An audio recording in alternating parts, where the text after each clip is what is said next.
ஒன்றிய அரசாங்கத்துடைய செயல்பாடுகளோட தமிழ்நாடு அரசாங்கம் ஒன்றி போய் தான் வேலைகள் செய்யணும் அப்படின்னு சொன்னீங்க. ஆனால் ஒன்றி போய் என்று நீங்கள் சொல்லுகிறீர்கள், நான் ஒத்துழைத்து என்று சொல்கிறேன், நீங்கள் ஒன்றி போக வேண்டும் என்று சொல்லுகிறீர்கள்.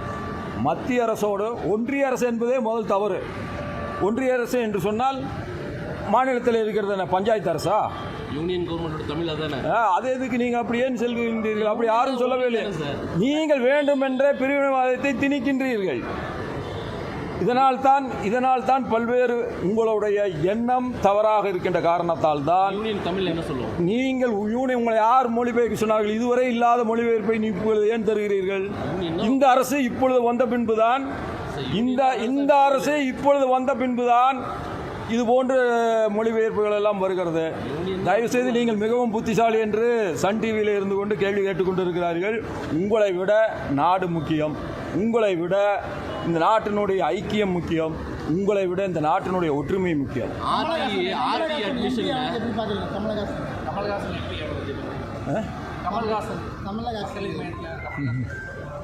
இதற்கு ஒரு ஆளுநர் பதில் சொல்ல வேண்டிய அவசியம் இருக்குதா? நான் ஆர்டியோடைய அட்மிஷன்ஸ் வந்து இந்த வருஷம் நடக்கல. யூனியன் கவர்மெண்ட்லேருந்து இன்னும் ஃபண்டு கொடுக்கல. கமலஹாசன் எப்பொழுதாவது ஒன்றை ஒழுங்காக சொல்லியிருக்கிறாரா? ஏதாவது ஒன்றை ஒழுங்காக சொல்லியிருக்கிறாரா? திராவிட முன்னேற்ற கழகத்தை ஒழிப்பது தான் என் வேலை என்று ஒரு இயக்கத்தை ஆரம்பித்தார். இன்றைக்கு திராவிட முன்னேற்ற கழகத்தோடு இருப்பது தான் தமிழகத்திற்கு நன்மை பயக்கும் என்று சொல்கிறார். இவருக்கு எது நன்மை பயக்கிறதோ அது தமிழகத்தினுடைய நன்மை என்று நினைக்கின்றவரை பற்றி என்னிடத்தில் எது கருத்து கேட்கிறீர்கள்?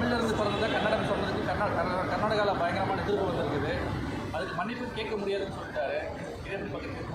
பதவிக்காக சொல்லியிருக்கிறார். எங்கே தீப்பெட்டி எறிந்தாலும் அதை பற்றி அவருக்கு கவலை இல்லை. தனக்கு பதவி வேண்டும் என்று நினைக்கின்ற மனிதராக அவர் இருக்கிறார். தமிழில் சான்ஸ்கிரிட்டில் இருந்து தான் தமிழ் பிறந்தது என்று யாராவது ஒருவர் சொன்னால் நாம் ஏற்றுக்கொள்வோமா? ஏற்றுக்கொள்ள மாட்டோம் அல்லவா? அதுபோல் நாம் பேசுகிற பொழுது அதிக நிதானத்தை கடைபிடிக்க வேண்டும். அவர்கள் தான் பொது வாழ்க்கையில் இருப்பதற்கு தகுதி படைத்தவர்கள்.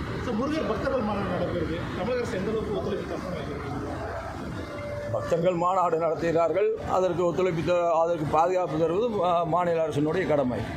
யூனியன் நன்றிண்ணா. சம்பளம் வந்து